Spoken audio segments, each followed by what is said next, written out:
No Brasil, a arte conceitual ganha forte peso na década de 70. Ela é usada principalmente como um dos grandes meios de criticar o regime militar, marcado pela censura e repressão a diversas expressões artísticas. Os artistas, então, buscam formas de propagar suas mensagens de maneira metafórica e nada mais justo que o conceitualismo para melhor representar, tendo em vista que é centrado na linguagem, na percepção e na interpretação, a ideia por trás de uma obra e não seu conteúdo explícito. Nesse contexto, diversos artistas se destacam no manifesto conceitualista aqui no Brasil, dentre eles Annabella Gagger, artista carioca nascida em 1933, com mais de 60 anos em produção de peças artísticas e pioneira da arte abstrata no país, estimulada pelas questões levantadas pela arte conceitual a partir da década de 70. O momento político vivido faz com que seus trabalhos apresentem questões relativas à identidade cultural nacional, ao local do artista na sociedade e à posição dessa arte no mundo. Ela começa, assim, a buscar novas linguagens para questionar o lugar da obra de arte e, então, suas produções assumem as mais diversas formas como a fotografia, xerox, cartão postal, vídeos e outras mídias, características que marcam esse viés conceitualista na artista nesse período.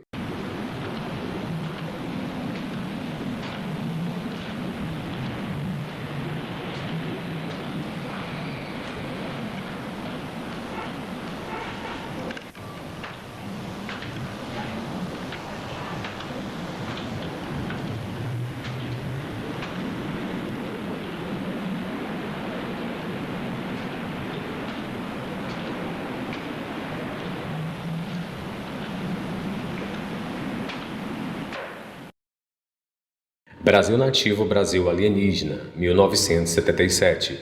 É uma importante obra que deu nome à sua exposição mais recente pelo MASP e Sesc São Paulo, em que apresenta uma sequência de cartões postais da editora Bloch do cotidiano dos Bororo, povo indígena do Mato Grosso, e ao seu lado, uma releitura desses cartões, com imagens capturadas de Gagger e de sua família, feitas em sua casa. Mesmo não apresentando seu trabalho como uma performance artística, essa série possui uma grande carga performática, já que simula essa realidade dos indígenas através da foto, como uma forma de apropriação e um jogo entre a figura do índio e a sua própria figura, sendo basicamente uma caricatura de uma caricatura. Ela ressignifica esses cartões através de uma ação mimética e se coloca dentro do discurso daquela imagem, reconstruindo sua própria.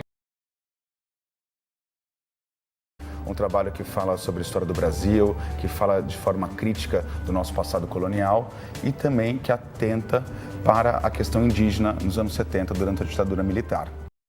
Através dessa obra, Gagger busca questionar o passado colonial brasileiro e a realidade social do país, aspecto que aborda em diversas outras obras dessa mesma exposição.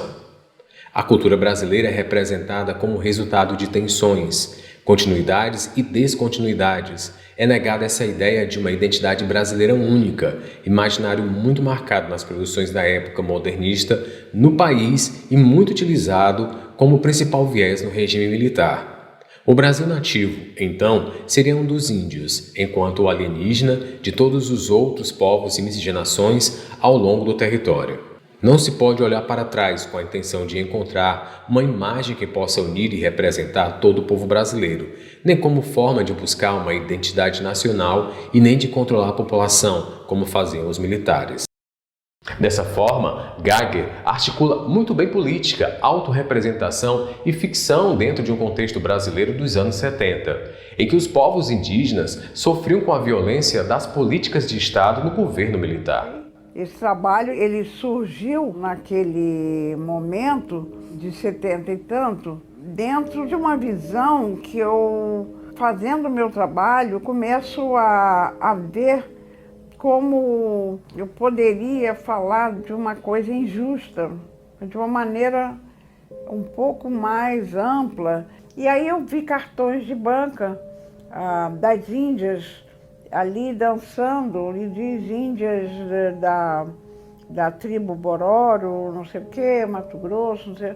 Eu comprei essas 3 fotos que estavam vendendo na banca e fiquei com isso meses em casa E pensando, né, Brasil nativo, eu disse, claro, se não tem o Brasil nativo, tem o Brasil alienígena. E aí eu digo, quem são os alienígenas? É claro que os que não são indígenas. E aí tem todos nós, brancos, negros, mulatos, cafusos, mamelucos, né? Outro grande nome desse período foi Hélio Oiticica, também nascido no Rio de Janeiro em 1937. Oiticica foi um artista performático, pintor e escultor. Suas obras tinham um forte caráter experimentalista e buscavam de forma constante unir a arte e a vida. Dessa forma, ele procura em suas diversas produções afetar o público de maneira que este fizesse parte de suas obras. Sua arte está no mundo e na relação que o homem estabelece com ele. A partir do final da década de 50 e início dos anos 60, o artista abandona os trabalhos bidimensionais e cria relevos espaciais das mais variadas maneiras, passando a carregar forte terror conceitual, com uma linguagem comprometida com a experiência, com a participação e com o corpo.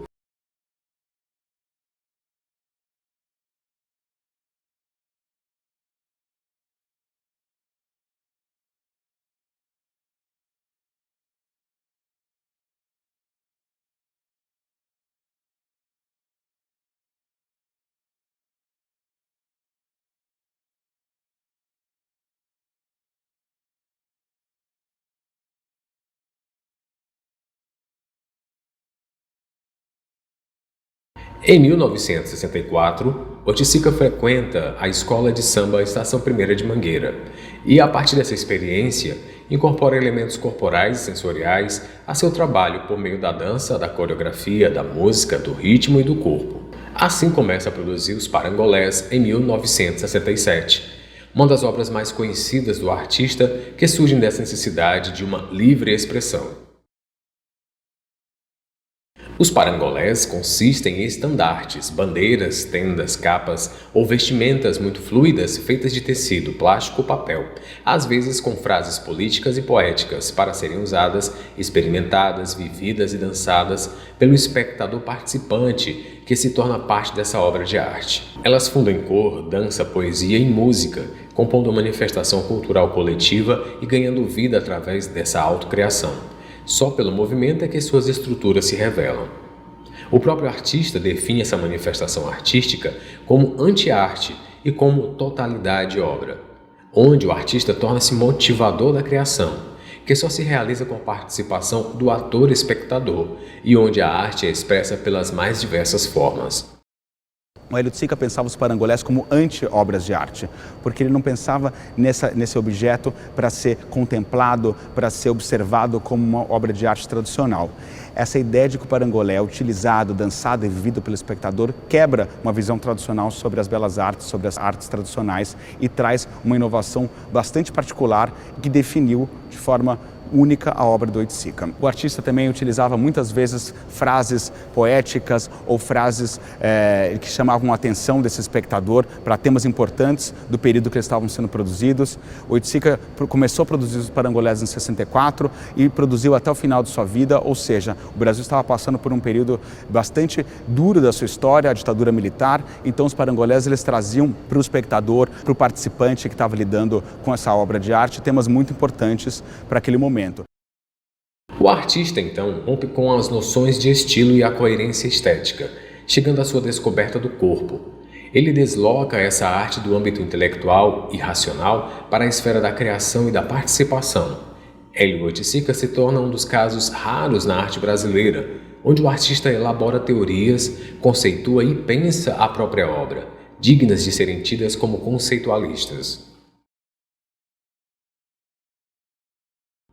Podemos ver, então, que o conceitualismo, inspirado por outras vanguardas, teve seu destaque não somente no exterior, mas também grande e importante influência em artistas brasileiros, marcados por um período de censura e perseguição às suas artes. A ideia e conceito por trás de uma obra permite, assim, sua livre expressão. É a quebra com o formalismo e, ao mesmo tempo, um meio essencial para uma arte livre.